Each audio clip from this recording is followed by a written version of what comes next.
அனைவருக்கும் வணக்கம். நாம் தொடர்ந்து நிறையா வீடியோக்கள் விளாக்ஸ் எடுத்து தொடர்ந்து போட்டுக்கிட்டுருக்கோம். இந்த முறை உங்களுக்கு புதிய ஒரு இடம் நம்ம கோல்கொண்டா ஹைதராபாத் இருக்குது. Welcome to Ritu media. நான் உங்கள் ரகுவரன். வாங்க நம்ம வீடியோக்குள்ளே போகலாம்.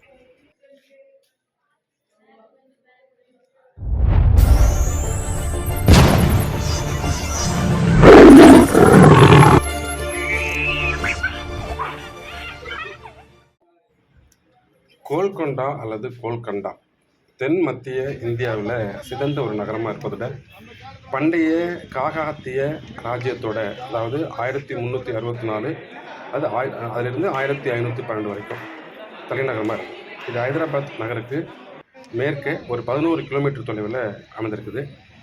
உலகில் முதலாக வைரங்கள் கண்டெடுக்கப்பட்ட பகுதி அப்படின்னு இதை பெருசாக சொல்கிறாங்க. ராணி ருத்ரமாதேவியின் ஆட்சி காலத்தில் தான் இந்த பிரம்மாண்ட கோல்கொண்டா கோட்டை கட்டப்பட்டது.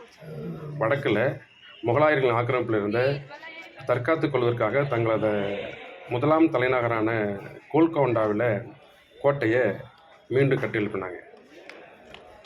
கோட்டையோட முன்வாசல் அருகே ஒரு சிறு கைத்தறி ஒலி கேட்டால் கூட ஒரு 300 அடி உயரத்தில் போய் கேட்கும். அதில் அதோட அமைப்பு உருவாக்கியிருக்கிறாங்க. இது கோட்டையோட மிக சிறப்பான அம்சங்களில் ஒன்று நம்ம வச்சுக்கலாம். 13ஆம் நூற்றாண்டில் கோல்கொண்டா கோட்டை காகாதி அரசர்களால் கட்டப்பட்டது. ராணி ருத்ரமாதேவியோட ஆட்சி காலத்தில் மிக பிரம்மாண்டமான முறையில் விஸ்தாரமாக கட்டப்பட்டது.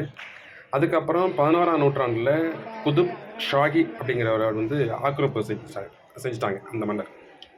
இப்போ செல்வம் கொழிக்கும் வைர வியாபாரத்தில் மையமாக தான் இருந்துச்சு. இந்தியாவில் உள்ள ஆந்திர பிரதேச மாநிலத்தில் உள்ள ஹைதராபாத் நகரில் மேற்கு போனோம்னா ஒரு 11 கிலோமீட்டர் தொலைவில் தான் அந்த ஹைதராபாத் இருக்குது. கோல்லா கொண்டா அப்படிங்கிற பெயரில் இருந்து தான் இக்கோட்டையோட பெயர் மருவி வந்திருக்கும் அப்படின்னு சொல்கிறாங்க. இந்த வார்த்தையின் பொருள் என்னென்னா மேய்ப்பர் மலை அப்படின்னு சொல்கிறாங்க. ஆடு மேய்க்கும் ஒரு சிறுவன் மலையின்ல ஒரு சிலை வடிவ இறைவனை கண்டதாக நம்பப்படுது. இதனால் அந்த இடத்த சுற்றி அந்த ஆட்சியில் இருந்த காகாத்திய வம்ச அரசர் இந்த கோட்டை எழுப்பினார் அப்படின்னு சொல்கிறாங்க. இந்த நகரமும் கோட்டையும் 120 மீட்டர், அதாவது 400 அடி உயரத்தில் உள்ள ஒரு கிரானைட் மலையில மீது கட்டப்பட்டிருக்கு. சுற்றிலும் பெரும் பாதுகாப்பு மாடங்கள் இருக்குது. இக்கோட்டையோட துவக்க காலம் இந்து காகத்திய வம்சம் இந்த பகுதியில் ஆட்சி செய்த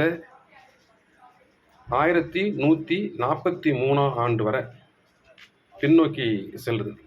காகாத்திய வம்சத்தை அடுத்து வாராங்கல் அரசு வந்தது. இதுக்கப்புறம் இஸ்லாமிய பாமினி சுல்தான் வம்சத்தால் அது கைப்பற்றப்படுது. இந்த வம்சம் வீழ்ச்சி கண்ட பிறகு குதுப் ஷாகிக்களோட தலைநகரமாக இதை மாற்றுறாங்க. முகலாய அவுரங்கசீப்புக்கு பின் முற்றுகைக்கு ஆளாகி வீழ்ந்த பின்னாடி இந்த கோட்டைக்கு தகுந்த பராமரிப்பு அப்படியே இல்லாமல் செதஞ்சு போய் ஸ்டார்ட் பண்ணிடுச்சு. பாமினி சுல்தான் ராஜ்யம் வீழ்ந்த பிறகு 1507ஆம் ஆண்டு வாக்கில் குதுப் ஷாகிகளோட இருப்பிடமாக கோல்கொண்டா சிறப்பு பெற்றது. சுமாராக ஒரு 62 ஆண்டுகளில் இந்த கோட்டை கட்டப்பட்டு சொல்கிறாங்க. சுமார் 5 கிலோமீட்டர் சுற்றளவில் இந்த கோட்டை இருக்குது. 1590ஆம் ஆண்டில் தலைநகர் ஹைதராபாத் நகரத்திற்கு மாற்றப்படும் வர கோல்கொண்டா குதுப் ஷாஹி தலைநகராக தான் இருந்துச்சு. குதுப் ஷாஹி கோட்டையை விரிவாக்கினப்ப எழுப்பிய 7 கிலோமீட்டர் தூர சுற்றுச்சுவர் முழுக்கமே நகரம் அமைஞ்சிருக்குது. இந்த சுவற்றால் கோட்டை மற்றும் நகரம் ரெண்டும் பாதுகாக்கப்படுது அப்படின்னு பேசப்படுது. இந்தியாவோட ஷியா இஸ்லாமியருக்கான ஒரு மையப்புள்ளியாகவும் கோல்கொண்டா அரசு இருக்குது. 17ஆம் நூற்றாண்டில் ஷேக் ஜாஃபர் பின் கமால் அல் தின் மற்றும் ஷேக் சலி அல் கஷாகனி ஆகிய 2 பஹ்ரைன் குருமார்கள் கோல்கொண்டாவுக்கு குடிபெயர்ந்தது இதுக்கு சாட்சியாக சொல்லலாம். 1687ஆம் ஆண்டில் அவுரங்கசீப்பு கைப்பற்றும் வர குதுப் ஷாஹி சுல்தானோட ஆட்சி தான் இங்கே இருந்துச்சு அப்படின்னு எங்களுக்கு கைட் சொன்னாங்க. அவுரங்கசீப்போட பிறகு அவுரங்கசீப்பிற்கு எதிராக 9 மாதங்கள் தாக்குப்பிடித்த இந்த கோட்டை நம்பிக்கை துரோகத்தின் விளைவாக தான் முகலாயர்களோட வீழ்ந்தது அப்படின்னு சொல்கிறாங்க. பத்ராசலம் கோயிலை கட்டிய பக்த ராமதாசு என்ற பிரபலமாக அறியப்படுற காஞ்சர்லா கோபண்ணா அக்கோயிலை கட்டியதால் அவுரங்கசீப்பால் கோட்டைக்குள்ளே இருந்து ஒரு சிறைச்சாலையில் அடைக்கப்பட்டிருந்தார். அதோட சிறைச்சாலை தான் நம்ம பார்க்குறோம். மேலே வந்து உணவு கொடுக்குற இடம் அது. கோல்கொண்டா கோட்டையோட பாதுகாப்பு அறையில் புகழ்பெற்ற வைரங்களான கோஹினூர் மற்றும் ஹோப் வைரம் போன்றவை பாதுகாக்கப்பட்டிருக்குது. ககாதியா ஆட்சியில் கோல்கொண்டாவிற்கு தென்கிழக்கு, அதாவது இன்னைக்கு இருக்கிற குண்டூர் மாவட்டத்தில் உள்ள கொல்லூருக்கு அருகில் உள்ள கொல்லூர் சுரங்கத்திலிருந்தும், இன்னைக்கு உள்ள கிருஷ்ணா மாவட்டத்தில் உள்ள பரிதலா பகுதியிலிருந்தும் வைரங்கள் எடுக்கப்பட்டதாக சொல்கிறாங்க.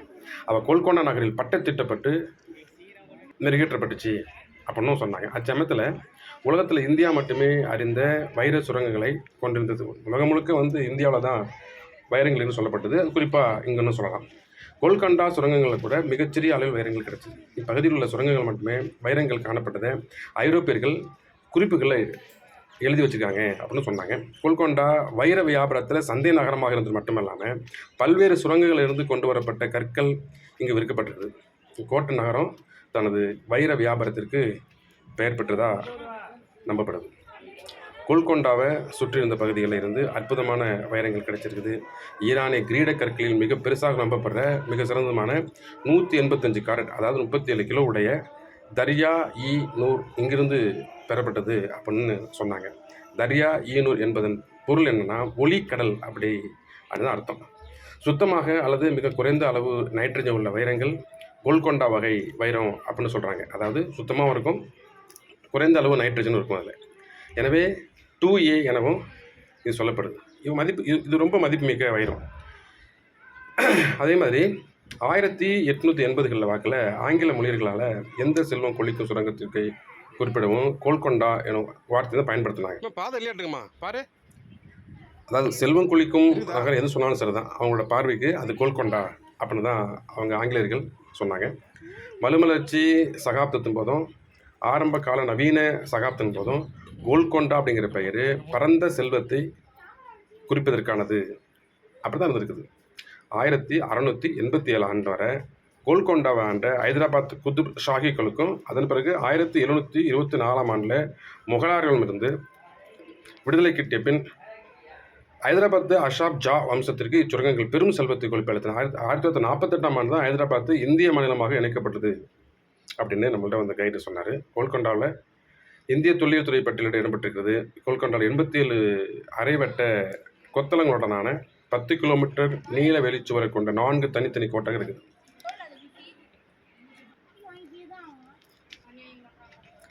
கோல்கொண்டாவோட வெளிப்புறத்தில் அமைந்திருக்கும் 2 தனித்தனி விதானங்கள் கோட்டையில் பெரும் சிறப்பாக இருக்குது.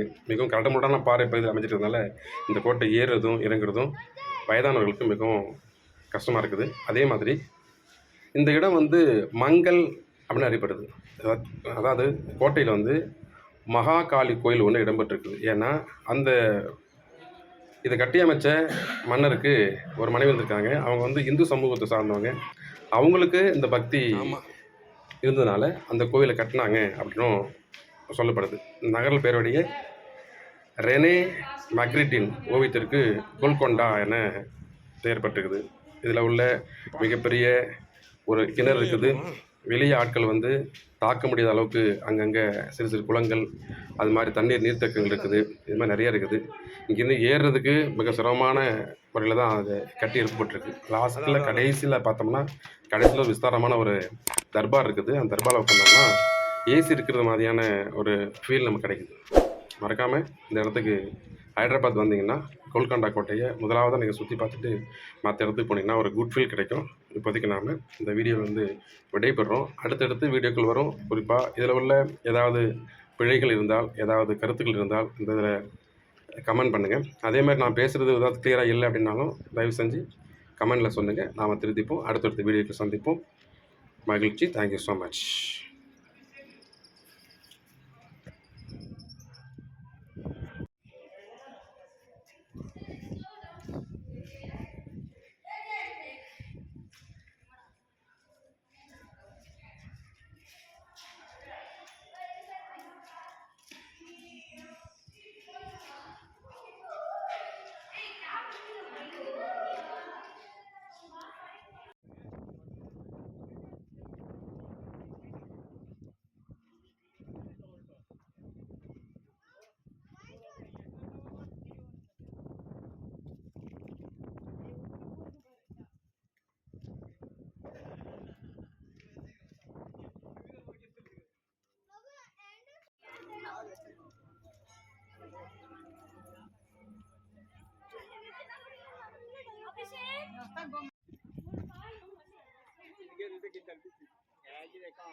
ஃப்ரிக்ஷன் ஃபோர்ஸ் வச்சு பிடிக்கிறது